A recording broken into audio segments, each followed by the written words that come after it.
अब हम लोगों ने पढ़ने हैं रिएक्शंस ऑफ बेंजीन के अंदर हम लोग देखने वाले हैं थर्ड कैटेगरी जो कि सब्स्टिट्यूशन रिएक्शन है। तो हम लोग बोल सकते हैं इलेक्ट्रोफिलिक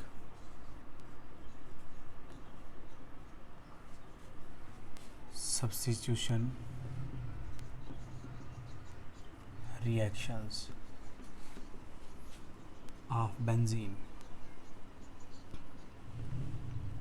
ठीक है, बेंजीन के इलेक्ट्रोफिलिक सब्स्टिट्यूशन रिएक्शंस बेसिकली क्या है? Benzene is unsaturated hydrocarbon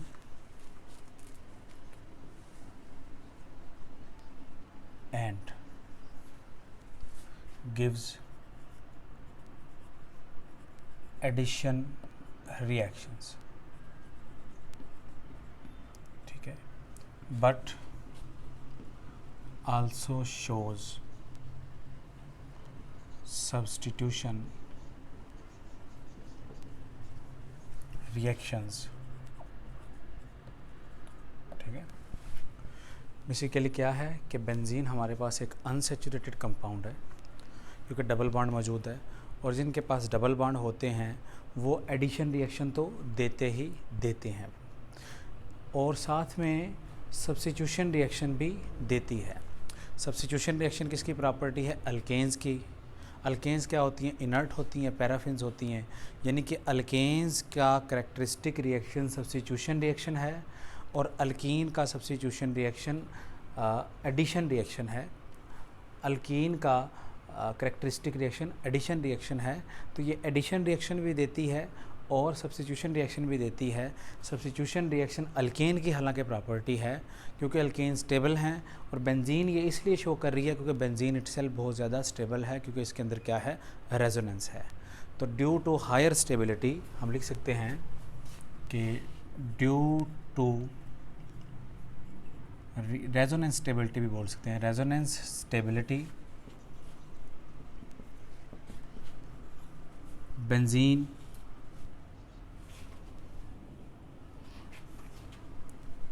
stability benzene acts like,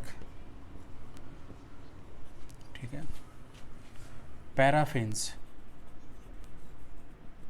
है ये अनसैचुरेटेड लेकिन काफ़ी ज़्यादा स्टेबिलिटी है, तो ये पैराफिन्स यानी कि अल्केन वाले रिएक्शन भी कैरेक्टरिस्टिक देती है जो कि सब्स्टिट्यूशन रिएक्शंस हैं। Due to resonance stability benzene acts like paraffins and shows substitution reactions यानी कि अनसैचुरेटेड कंपाउंड होंगे अगर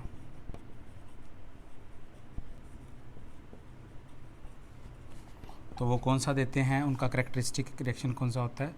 एडिशन रिएक्शन। मतलब डबल बॉन्ड हो या ट्रिपल बॉन्ड हो तो वो कौन से देंगे? Addition reaction. ठीक है, और जो सैचुरेटेड होते हैं मतलब अल्केन्स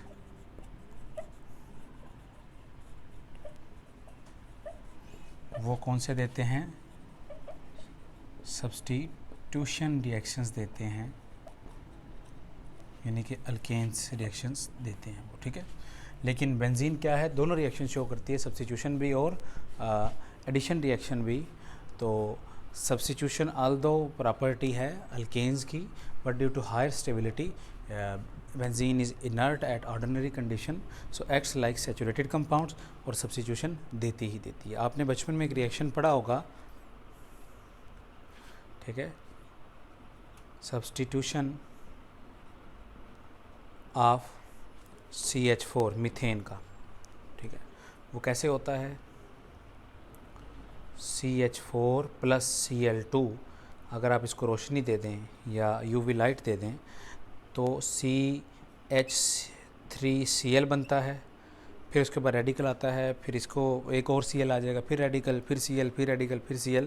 तो इस तरह 4 तरह की प्रोडक्ट मिलती हैं, CH2Cl2 plus CHCl3 plus CCl4।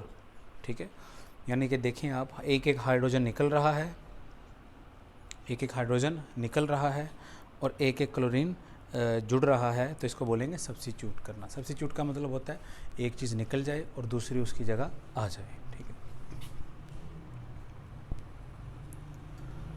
अब बेंजीन की कैसे सब्स्टिट्यूशन रिएक्शन होती हैं, यानी कि बेंजीन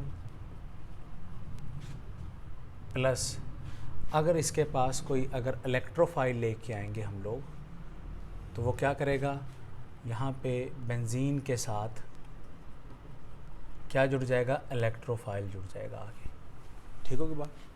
अगर इसको डायग्रामेटिकली देखें, ये बेंजीन होगी आपके पास, एक हाइड्रोजन शो कर लेते हैं प्लस इलेक्ट्रोफाइल। इलेक्ट्रोफाइल का मतलब इलेक्ट्रॉन डेफिशिएंट स्पीशी। तो कैसे होगा ये रिएक्शन, बेंजीन के ऊपर ये चिपक जाएगा इलेक्ट्रोफाइल, ठीक है, प्लस हाइड्रोजन निकल जाएगा। तो हाइड्रोजन का निकलना और इलेक्ट्रोफाइल का जुड़ना, इसको क्या बोलेंगे, सब्स्टिट्यूशन रिएक्शन, ठीक है।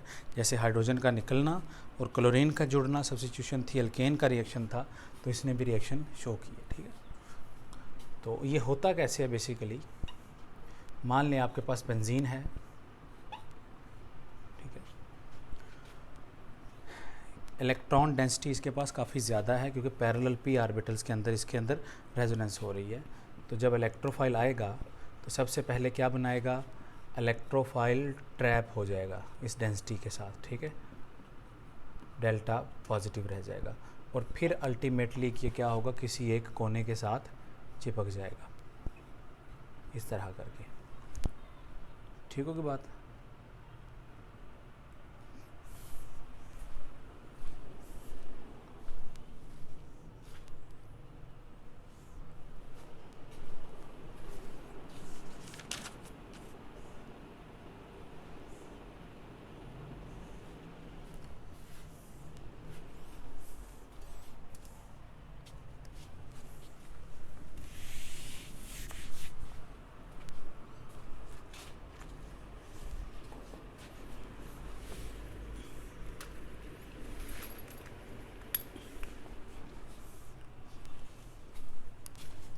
बेसिकली ये कैसे होता है रिएक्शन,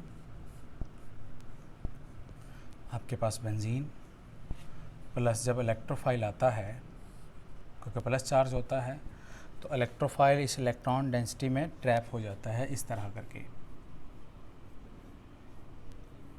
और इलेक्ट्रोफाइल, ठीक है, और चार्ज कौन सा रहता है, डेल्टा, क्योंकि इलेक्ट्रॉन डेंसिटी इसके ऑर्बिटल्स में शेयर होना स्टार्ट हो जाती है, तो चार्ज प्लस हट के डेल्टा हो जाता है। उसके बाद ये किसी कोने के साथ जुड़ जाता है, मान लेते हैं कि इस कोने के साथ जुड़ जाएगा, ई प्लस आ जाएगा, या इसको अगर देखा जाए यहाँ पे ये प्लस आ जाएगा और बाद में ये इलेक्ट्रॉन डेंसिटी कुछ इस तरह की रह जाएगी, ठीक है। इसको बोला जाता है सिग्मा कॉम्प्लेक्स, इसको बोला जाता है पाई कॉम्प्लेक्स, ठीक है।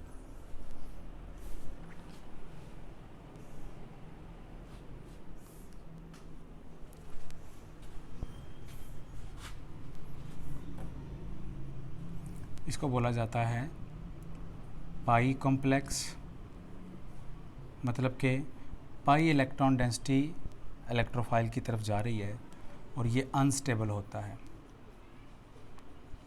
और इसको बोलेंगे हम लोग सिग्मा कॉम्प्लेक्स,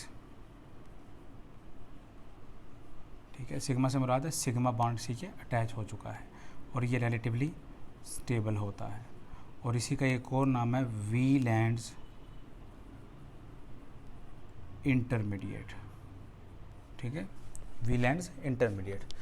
बेंजीन रिंग की डेंसिटी आपके पास पड़ी होती है, इलेक्ट्रोफाइल इलेक्ट्रॉन सीकिंग स्पीशी होता है, इसको इलेक्ट्रॉन चाहिए, ये इलेक्ट्रॉन दे सकती है, तो एक पाई कम्प्लेक्स बनेगा, साथ ही वो कन्वर्ट किसी में हो जाएगा सिग्मा कम्प्लेक्स में, और उसके बाद रिएक्शन चलेगी, ठीक है।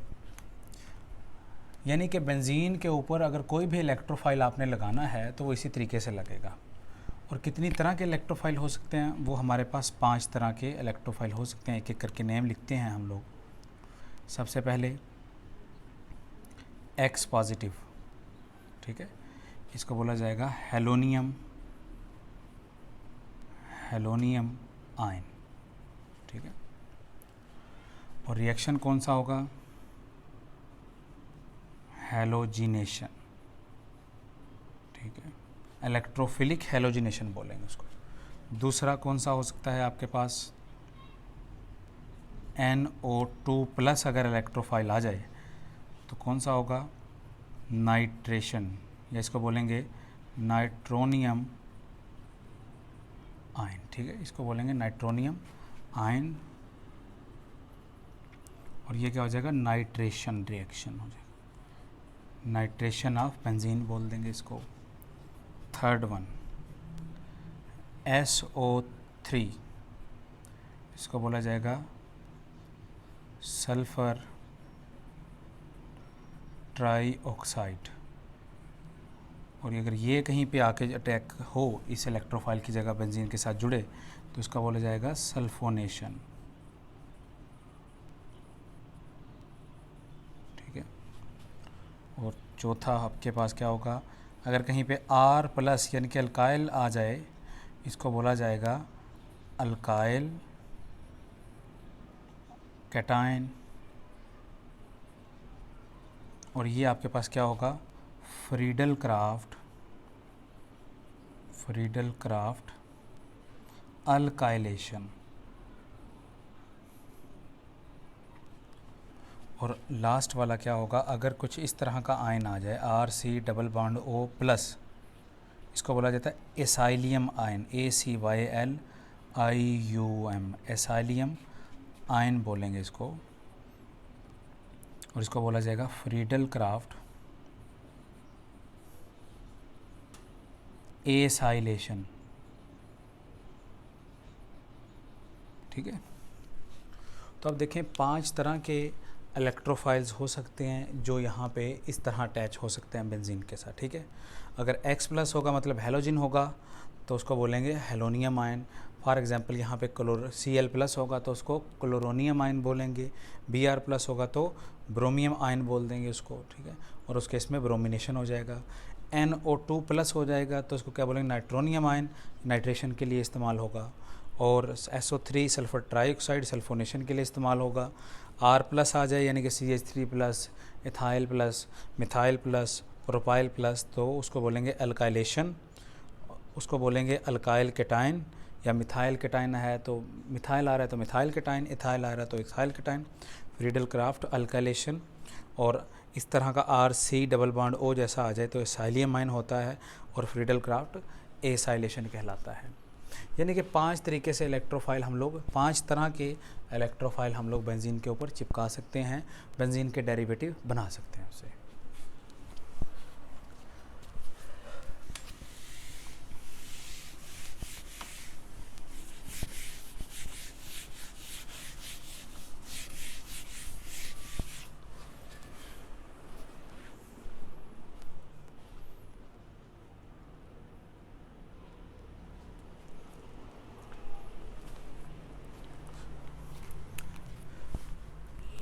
सबसे पहले अगर देखें हम लोग हैलोजिनेशन ऑफ बेंजीन, ठीक है। और ये हैलोजिनेशन कैसे हो रही है? इलेक्ट्रोफिलिक हैलोजिनेशन है। क्या होता है आपके पास? अगर आप बेंजीन ले लें प्लस आप यहाँ पे X2 ले लें इन प्रेजेंस ऑफ FeX3 तो आपके पास बनता है हेलो बेंजीन। X यहाँ पे आ जाएगा प्लस, यहाँ पे HX बन जाता है, ठीक है। यानी कि benzene plus halogen FeX3 as catalyst, halobenzene और HX आ जाएगा। X कुछ भी हो सकता है, फ्लोरीन, क्लोरीन, ब्रोमीन और आयोडीन, ठीक है। मान लेते हैं हम लोग सबसे पहले करते हैं A कैटेगरी के अंदर। देखिए इस कैटेगरीज बना के तो ब्रोमिनेशन ऑफ, सबसे पहले देखते हैं क्लोरीनेशन ऑफ बेंजीन।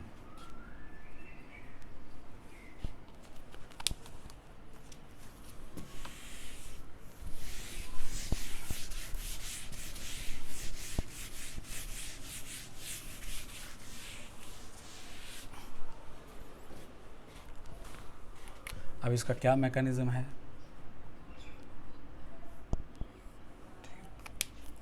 मैकेनिज़्म ये है कि X और X का बॉन्ड बना हुआ होगा प्लस FeX3, ठीक है, ये एक इलेक्ट्रॉन डेफिशिएंट कंपाउंड है। तो इसका जो इलेक्ट्रॉन होगा वो किसी एक तरफ पोलराइज होकर उस पर नेगेटिव आएगा, इस पर प्लस आएगा। जब इस पर नेगेटिव आ जाएगा तो ये इसको अगर कोऑर्डिनेट करवा दे तो ये X प्लस रह जाएगा। तो यानी कहने से मुराद है क्या बनेगा, X प्लस प्लस FeX4, ये न्यूट्रल था, एक नेगेटिव चार्ज वाला हैलोजन आके इसके साथ जुड़ा है तो इस पर क्या चार्ज आ जाएगा, नेगेटिव चार्ज, ठीक है। अब ये आपका क्या बन चुका है, इलेक्ट्रोफाइल। ये बेंजीन रिंग के पास जाके उसका अटैक करेगा। फर्स्ट वन क्या होगा, जनरेशन ऑफ इलेक्ट्रोफाइल। दूसरी चीज़, अब बेंजीन रिंग लें और एक तरफ हाइड्रोजन शो कर लें और ये इलेक्ट्रॉन डेंसिटी शो कर लें इसकी, प्लस जब इसके पास इलेक्ट्रोफाइल आएगा तो आप क्या करें, जो हाइड्रोजन शो किया है इस डबल बॉन्ड को तोड़ें। कैसे तोड़ेंगे, एक तरफ प्लस आएगा एक तरफ नेगेटिव आएगा। आप नेगेटिव चार्ज इस तरफ रख लें और प्लस चार्ज इस तरफ रख लें और ये बॉन्ड को हटा दें, ठीक है। यानी कि इस बॉन्ड को जब तोड़ेंगे तो एक तरफ नेगेटिव एक तरफ पॉजिटिव, यानी कि 2 इलेक्ट्रॉन इस किनारे पे आ जाएंगे, प्लस चार्ज इस पे आ जाएगा, ये ख़त्म हो जाएगा। अब जो नेगेटिव चार्ज आया है वो इसके ऊपर अटैक करेगा, ठीक है। तो क्या बनेगा हमारे पास, बेंजीन रिंग इसी तरह ही, ये एक इस तरह का स्ट्रक्चर। उसके बाद हाइड्रोजन, इसके साथ क्या जुड़ चुका है, E, और यहाँ पे क्या आ चुका है, प्लस, और यहाँ पे 2 इलेक्ट्रॉन 2 बॉन्ड इसी तरह आ जाएंगे, ठीक है। आप देखें ये प्लस चार्ज स्टेबल है, कैसे, डबल सिंगल प्लस चार्ज, यानी कि इसके अंदर रेजोनेंस हो सकती है। कैसे रेजोनेंस होगी, देखें ज़रा, ये तो इसी तरह ही रहेगा स्ट्रक्चर, हाइड्रोजन इलेक्ट्रोफाइल। अगर ये बॉन्ड इधर ट्रांसफ़र हो तो यहाँ पे क्या आ जाएगा, चार्ज प्लस चार्ज, तो यहाँ पे प्लस आ चुका है, ये इस तरह का स्ट्रक्चर बनेगा, ठीक है। अब मज़ीद क्या हो सकता है, प्लस आ गया, डबल सिंगल प्लस, ये इधर आ जाएगा तो प्लस कहाँ पे आ जाएगा, यहाँ पे। तो नेक्स्ट स्ट्रक्चर कैसे बनेगा, यहाँ पे प्लस आ जाएगा और यहाँ पे हाइड्रोजन, यहाँ पे इलेक्ट्रोफाइल, और यहाँ पे बॉन्ड आ चुका है और यहाँ पे आ चुका है, ठीक है।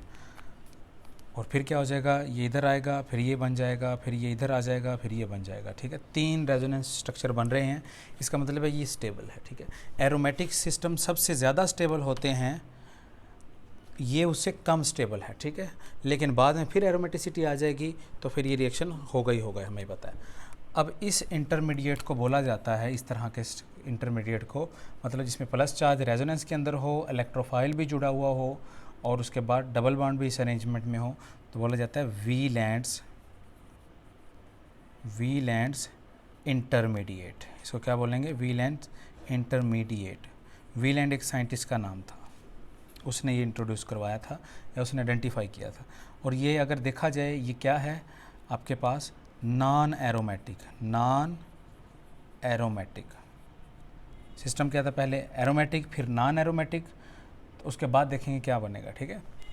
क्यों नॉन एरोमेटिक बोला, क्योंकि ये sp3 आ गया है कार्बन। उसके बाद ये क्या है, रेजोनेंस स्टेबलाइज्ड,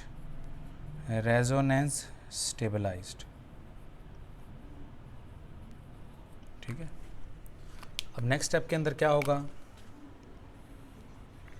क्योंकि इसी रिएक्शन मिक्सचर के अंदर ये भी पड़ा हुआ है FeX4 नेगेटिव चार्ज, तो ये क्या करेगा, इसको हाइड्रोजन को ले जाएगा, प्रोटॉन को ले जाएगा। यहाँ पे जो 2 इलेक्ट्रॉन रहेंगे वो वापस यहाँ पे बॉन्ड बना लेंगे, क्योंकि यहाँ पे नेगेटिव चार्ज आएगा, नेगेटिव चार्ज और प्लस चार्ज मिलके यहाँ पे बॉन्ड बन जाएगा। तो आपके पास प्रोडक्ट क्या बनेगी, कुछ इस तरह से प्रोडक्ट बन जाएगी।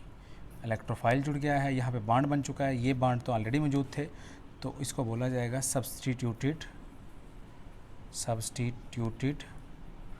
बेंजीन, ठीक है। सो क्या बोलेंगे, सब्स्टिट्यूटेड बेंजीन। आप यहाँ इलेक्ट्रोफाइल की जगह, क्योंकि X प्लस है तो आप X प्लस लिख लें इसकी जगह क्या आएगा, X आ जाएगा और इसकी जगह क्या आ जाएगा, X आ जाएगा, या इसका एक और नाम लिखें तो हेलो बेंजीन। ठीक है बात, इसको क्या बोलेंगे, हेलो बेंजीन। तो इस तरह से हेलोजन एटम आप कोई भी बेंजीन के ऊपर लगा सकते हैं और इस रिएक्शन को क्या बोला जाएगा, हेलोजिनेशन ऑफ बेंजीन। अगर हम लोग हेडिंग्स बना के इसके अंदर कैटेगरीज बना के पढ़ें,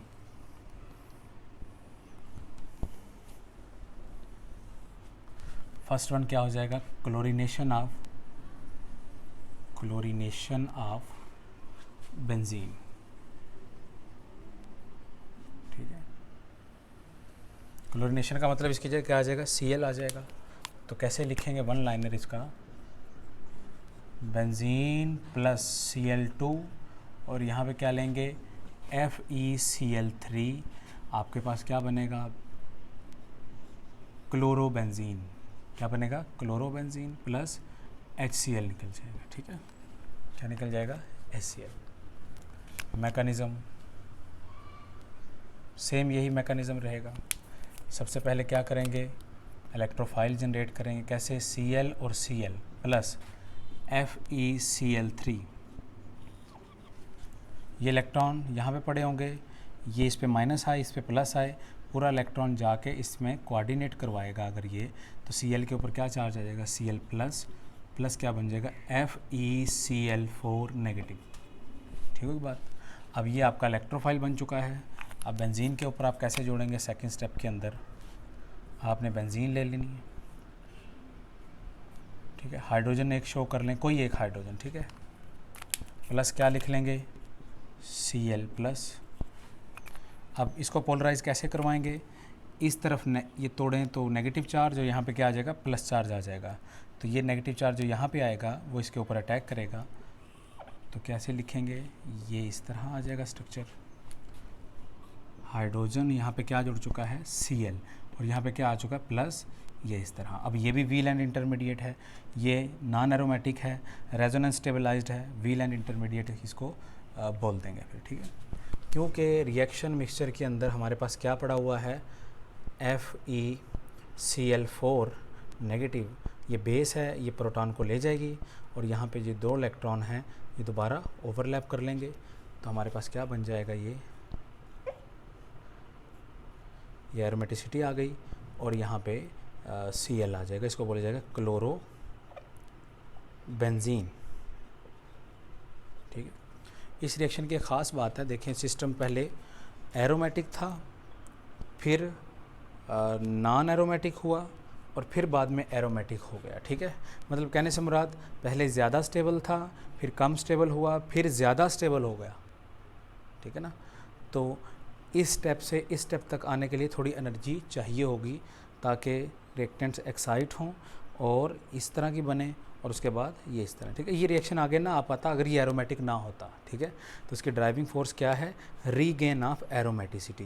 यानी कि इस स्टेप से अगर ये होता है तो अगर ये नहीं बनेगा तो ये वापस चला जाएगा। ठीक है बात, क्योंकि ये एरोमेटिक है तो स्टेबिलिटी बढ़ेगी तो ये फॉरवर्ड डायरेक्शन के अंदर आता ही चला जाता है। ठीक है, second one, bromination of benzene. इसका कैसे करेंगे, वन लाइनर लिखेंगे। ये इसको अगर इस तरह लिख लें, हाइड्रोजन शो कर लें प्लस Br2 और साथ में क्या लेंगे, FeBr3। तो क्या बनेगा, ब्रोमोबेंजीन और प्लस क्या बनेगा, HBr। ठीक है बात, मैकेनिज़्म आपने खुद लिख लेना है, C/S। ठीक है, क्यों, सारा ये मैकेनिज़्म बिल्कुल आएगा, बस जहाँ पे Cl है वहाँ पे Br आ जाएगा। ठीक है बात।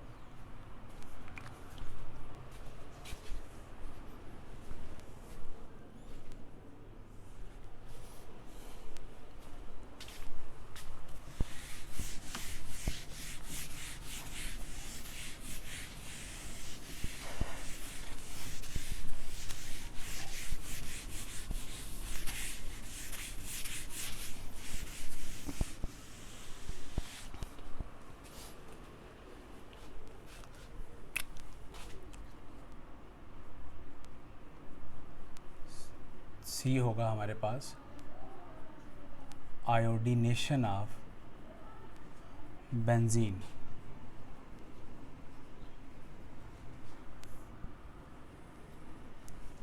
अगर इसका वन लाइनर लिखें तो कैसे होगा, बेंजीन ले लेंगे आप प्लस I2 ले लेंगे, FeI3 ले लेंगे, और आप ये एक्सपेक्ट कर रहे हैं प्रोडक्ट के यहाँ पे आयोडीन आ जाएगा प्लस HI आ जाएगा। अब हम लोग ऐसा सोच रहे होते हैं लेकिन ऐसा रिएक्शन नहीं होता, क्योंकि HI बनता है जो यह है स्ट्रॉन्ग रेड्यूसिंग एजेंट। जब ये स्ट्रॉन्ग रेड्यूसिंग एजेंट है तो ये रिएक्शन को क्या कर देगा, बैकवर्ड डायरेक्शन में ही रखेगा। ये इस रिएक्शन का यही ड्रॉबैक है, अगर ये रिएजेंट इस्तेमाल करेंगे तो HI बनेगा। अगर HI बन जाएगा, सॉल्यूशन के अंदर पड़ा रहेगा, तो ये इसके साथ रिएक्शन करके इसको बैकवर्ड डायरेक्शन के अंदर ले जाएगा। तो सबसे अच्छा तरीका क्या है रिएक्शन को फॉरवर्ड डायरेक्शन के अंदर रखने का, कि HI को ऑक्सीडाइज किया जा सके। ठीक है, HI को क्या किया जाए, डिस्ट्रॉय किया जा सके। अगर HI को डिस्ट्रॉय किया जाए तो ये फिर फॉरवर्ड डायरेक्शन के अंदर रहेगी, क्योंकि HI उस वक्त में डिस्ट्रॉय हो रहा होगा और ये रिड्यूसिंग एजेंट के तौर पे काम नहीं कर पाएगा। ठीक है, तो जनरली ये रिएक्शन अडॉप्ट नहीं की जाती। इसके लिए फिर क्या किया जाता है कि फॉर आयोडीनेशन ऑफ बेंजीन इंटरहैलोजिन या इंटरहैलोजिन कंपाउंड्स आर यूज्ड। ठीक है, अब इंटरहैलोजिन कंपाउंड्स कैसे होते हैं, जैसे ICl, IBr। ठीक है, इस तरह की चीज़ें जो होती हैं, मतलब दो हैलोजन एटम बॉन्डेड हों एक दूसरे के साथ। अब आप देखें कि इन दोनों में से इलेक्ट्रोनेगेटिविटी किसकी ज़्यादा है, क्लोरीन की ज़्यादा है। तो अगर ये इलेक्ट्रॉन टूटेंगे तो किस तरफ पोलराइज होंगे, ये क्लोरीन की तरफ ही होंगे। आयोडीन पे प्लस चार्ज आएगा, यानी कि ये क्या बना के देगा हमें, I++ Cl नेगेटिव। अगर ये टूटे आपस में तो इलेक्ट्रोनेगेटिविटी किसकी ज़्यादा है, ब्रोमीन की ज़्यादा है। तो ये इलेक्ट्रॉन कहाँ पे जाएंगे, इस तरफ जाएंगे, इस पे प्लस आएगा, यानी कि I++ Br नेगेटिव बनेगा।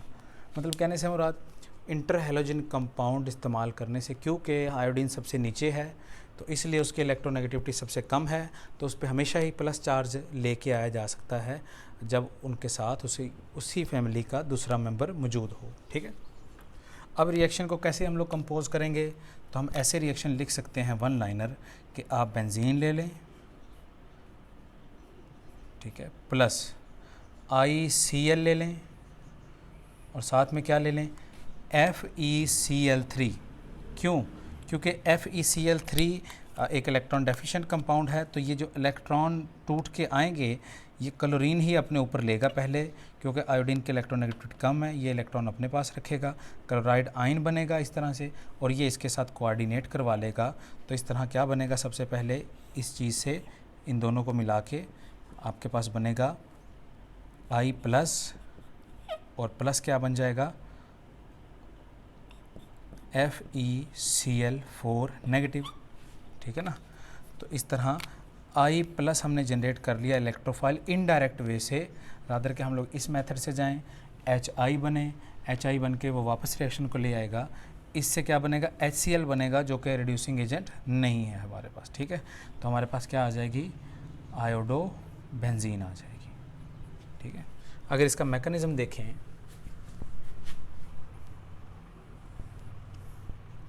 मैकेनिज़्म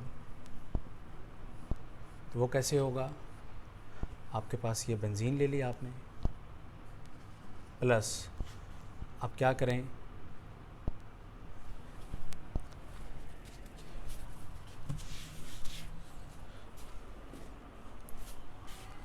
सबसे पहले क्या होगा, ICl प्लस FeCl3, ये इलेक्ट्रॉन्स टूट के इसको कोऑर्डिनेट करवाएंगे, तो क्या बनेगा, I+ प्लस FeCl3 बन जाएगा, FeCl4 नेगेटिव बन जाएगा। अब दूसरे स्टेप के अंदर क्या लेके आते हैं आप, बेंजीन, हाइड्रोजन कुछ इस तरह से, प्लस क्या बना है, इलेक्ट्रोफाइल I प्लस। तो कैसे होगा, इलेक्ट्रॉन डेंसिटी को यहाँ पे पोलराइज करवाएंगे और यहाँ से अटैक इस पे I पे करवाएंगे, तो आपके पास क्या बनेगा, इस तरह का एक व्हील एंड इंटरमीडिएट बनेगा, हाइड्रोजन आयोडीन प्लस चार्ज, ये इस तरह रेजोनेंस स्टेबलाइज्ड और नॉन एरोमेटिक है, क्योंकि मिक्सचर के अंदर आपके पास क्या पड़ा हुआ है, FeCl4 नेगेटिव। तो ये क्या करेगा, प्रोटॉन को ले जाएगा, इलेक्ट्रॉन इधर बैक बॉन्ड कर लेंगे, तो आपके पास एक आयोडो बेंजीन बन जाएगी इस तरह की। ठीक है, इसको क्या बोलेंगे, आयोडो बेंजीन। ठीक है, इस रिएक्शन के अंदर इंटरहैलोजन कंपाउंड ही इस्तेमाल किए जाते हैं, ये वाला नहीं इस्तेमाल किया जाता। ठीक है, कभी कभार बुक्स के अंदर आपको ऐसे भी मिल सकता है कि यही रिएक्शन हो, ठीक है, यानी कि इस तरह, और साथ में हाइड्रोजन प्लस I2 और साथ में FeI3 यूज़ कर लिया हो और साथ में आयोडीन बनती है और सिर्फ यही प्रोडक्ट लिखी होती है। लेकिन यहाँ पे एक चीज़ मेंशन की होती है उन्होंने, HNO3। ठीक है, HNO3। अब ये ऐड करने का मकसद ये है क्योंकि ये क्या है, इटसेल्फ ऑक्सीडाइजिंग एजेंट, और HI जो बना था ये क्या है, रेड्यूसिंग एजेंट। तो क्या होता है, रिएक्शन के अंदर थोड़ा सा HNO3 भी मिला देते हैं, ये रिएक्शन फॉरवर्ड डायरेक्शन में जाती है, आयोडो बेंजीन बनती है, जो HI बनता जाता है उसको HNO3 डिस्ट्रॉय करता चला जाता है, तो रिएक्शन फॉरवर्ड डायरेक्शन में रहती है और यहाँ पे आयोडो बेंजीन प्रोडक्ट मिलता है आपको। ठीक है, यानी कि अगर इस वे से जाना है आपने तो HNO3 के ट्रेसेस आपको मिलाने पड़ेंगे, यानी कि ऑक्सीडाइजिंग एजेंट डाल के रखना पड़ेगा ताकि रिड्यूसिंग एजेंट को वो ख़त्म करता रहे साथ साथ और रिएक्शन फॉरवर्ड डायरेक्शन के अंदर रहे। अगर ऐसा काम नहीं करना तो फिर इंटरहैलोजन कंपाउंड लेके जिसकी इलेक्ट्रोनेगेटिविटी ज़्यादा है उस तरह का इलेक्ट्रॉन डेफिशिएंट कंपाउंड लेके आप रिएक्शन को करवा सकते हैं। So this is the whole about iodination of benzene.